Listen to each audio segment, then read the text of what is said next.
Okay, so you want a grain platform video. Well, here it is. I can't see because I don't have my sunglasses. Me and Joe Jurdicus.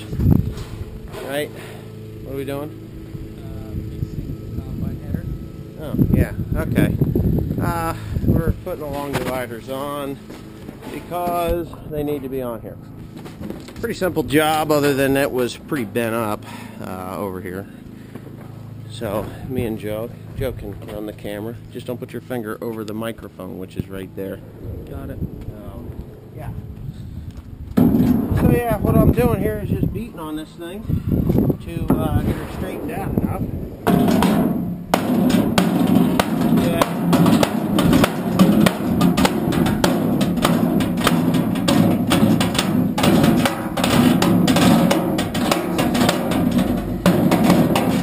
Original form.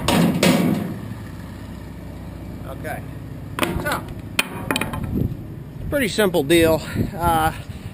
Someone asked me if there was any modifications to this thing to make it fit this combine. Well, the answer is no. This is a 1997, I believe. I'm almost 100% sure. The combine it came off of was a 97. Yeah, 1997, 973 grain platform, 25 foot. If you didn't know it from the last video. It's got its minor issues, like this little dent and ding here, but you know what? I'm not into cosmetics. I don't give a shit as long as the rest of the machine's good.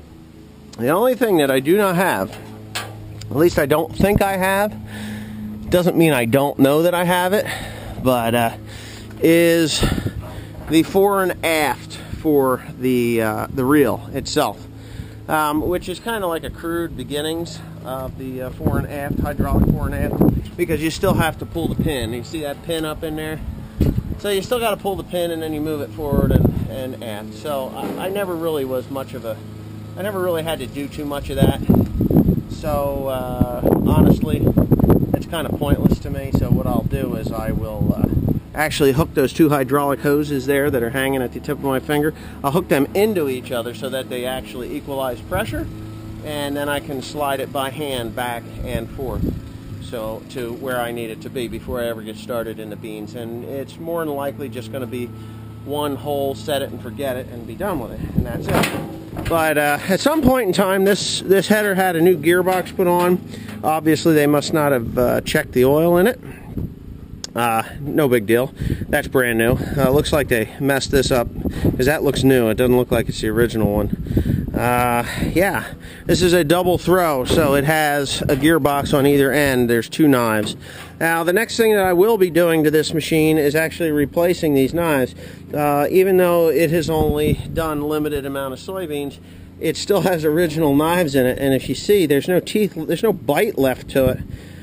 The guards, stone guards, I should replace them, but I don't think I'm going to, just for the simple reason they're not that bad. I've seen them so that they were so rounded over that they wouldn't chew shit, but these are okay.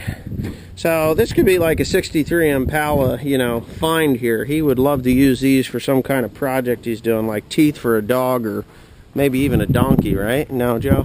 So anyways, the other thing is, I think I showed this in a previous video, that it's got a couple of pins that are broke off, and the plastic guides need to be replaced. So I'm going to order those up, because I don't think I have any of the bolts, and I know when you replace those, you got to replace the bolts.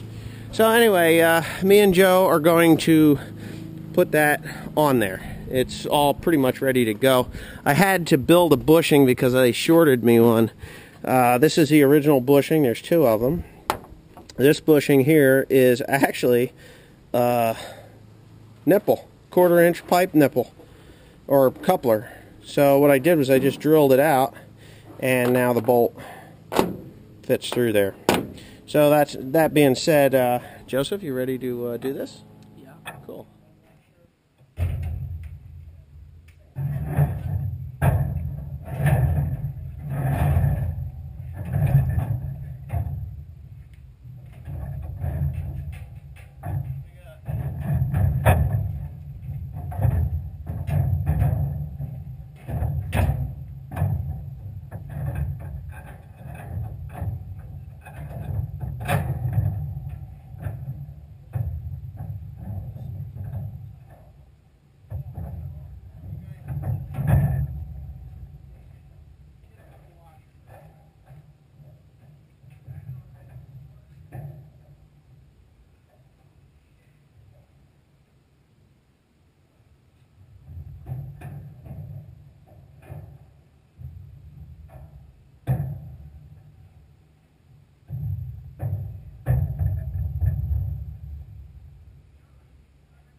Yes, 2 washers.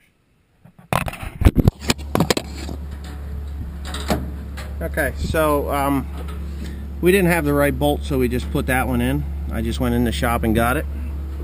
What that'll do is that new bushing I put will bottom out in there when Joseph gets it tightened up. Did you open the side panel like you're supposed to? I didn't have to. Oh, okay, good. You got the wrench? Yeah. You sure? Let's see what you got going on here, Skippy. Let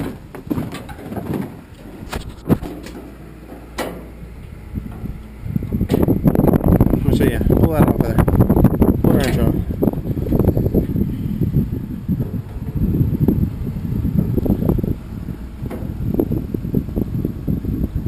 Now you should be able to do it. Go ahead. So what Joe's going to do is he's going to tighten this one and this one up in there, and I, my friend, am going to hook that up there to that coupler. This is a spring-loaded thing. It floats. I'll show you on this one. It's pretty simple. All it does is floats along like that. I must have dropped that. Oh, I did drop it. So anyways, yeah, so as you're going through the field, this thing's kind of floating along and doing its thing as it's supposed to. It'll go all the way down, all the way up. So that's pretty simple. The header height control had a little issue on it. I had to replace a spring, which I had a John Deere spring. Scared the hell out of Joe. John Deere spring there. And what that does is for the robot, for the header height control. And what that is, if you look down across there, you can probably move your arm there, Joe. I don't know if you can see that, but there's little feet.